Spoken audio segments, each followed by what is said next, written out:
Entrepreneurs talk a lot about the 5 a.m. club. What's the 5 a.m. club? It's a bunch of people who get up at 5 o'clock every day on a regular basis. Who does this? Successful entrepreneurs. Well, here's the thing. You're not going to become a top 1% entrepreneur just because you get up at 5 o'clock in the morning and work. It's not about working. To be a top 1% entrepreneur is measured by freedom inside yourself, satisfaction, knowing that what you're doing in this world is relieving the burden of other people, and happiness, meaning you don't have to have anything come to you in particular to be happy. You're just happy because you're here.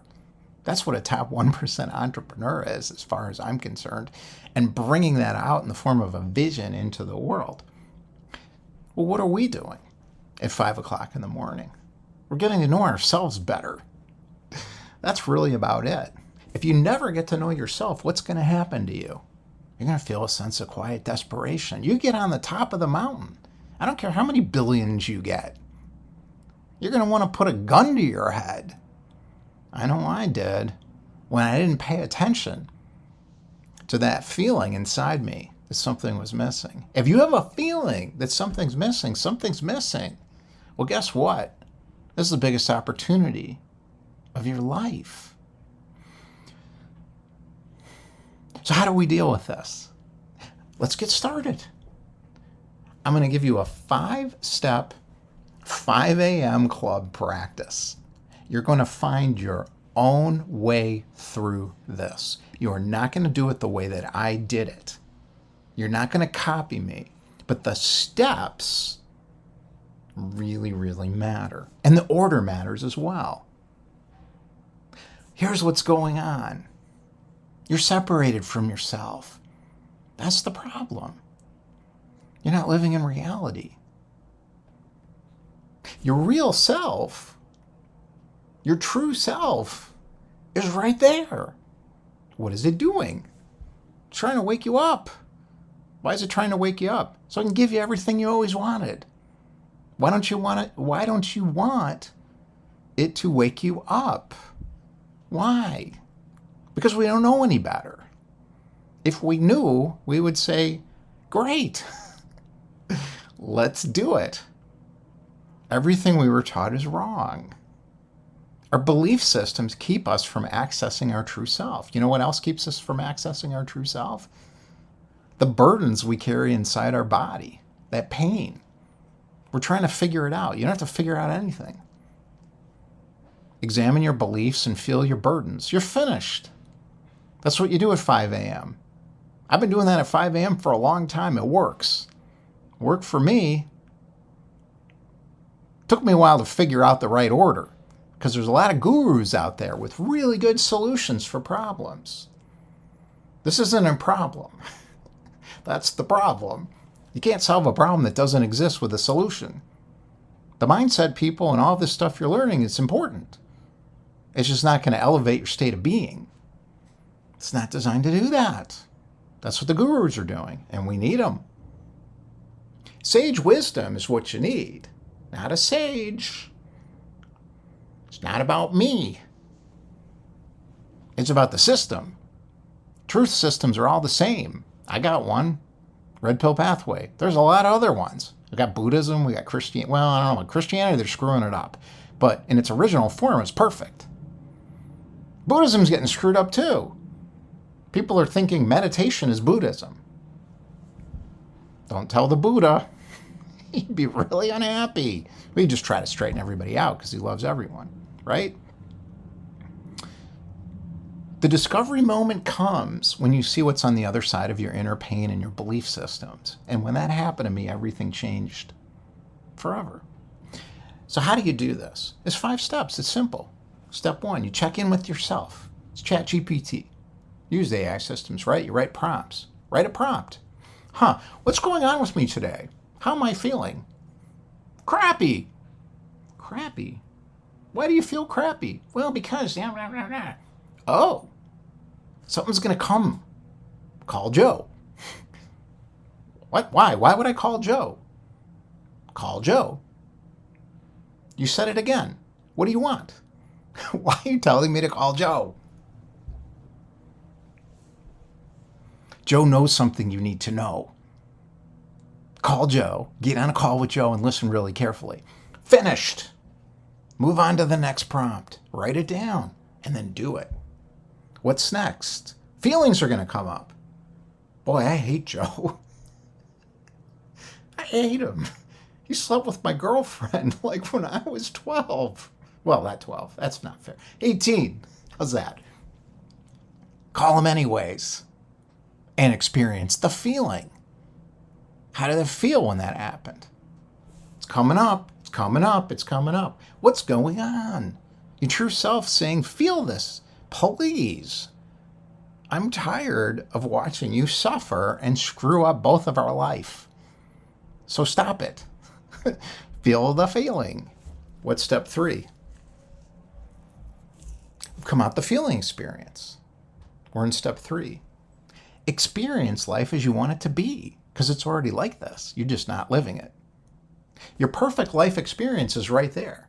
Everything that you've always wanted is right in front of you. I got it. It's inside me.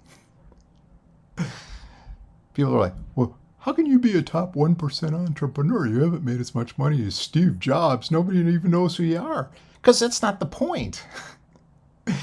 It's inside me. I'm bringing it out into the world. That's an entrepreneur. Top 1% entrepreneur is bringing out into the world what's inside them at their core. In other words, their true self. That's what I'm talking about here. So hopefully you understand that by now. So what do?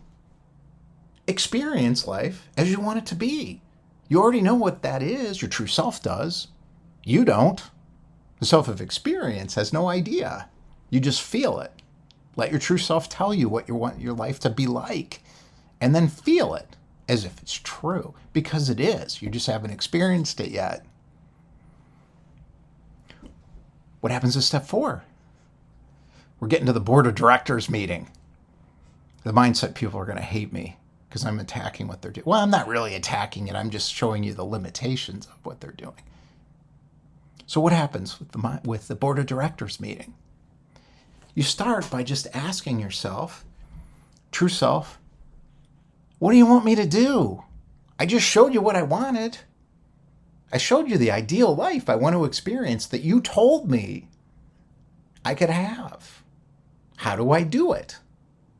You're telling your true self to bring it to you, and it's telling you what you need to do it.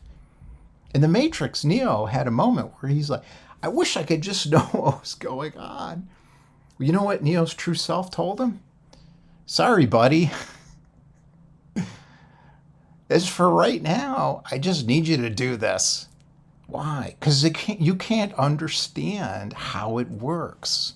We're not smart enough. And we never, well, maybe we will be someday. We're not right now, though. Just do what you're told. Les Brown explains this. How is not my business. Now I'm going to get in trouble for that.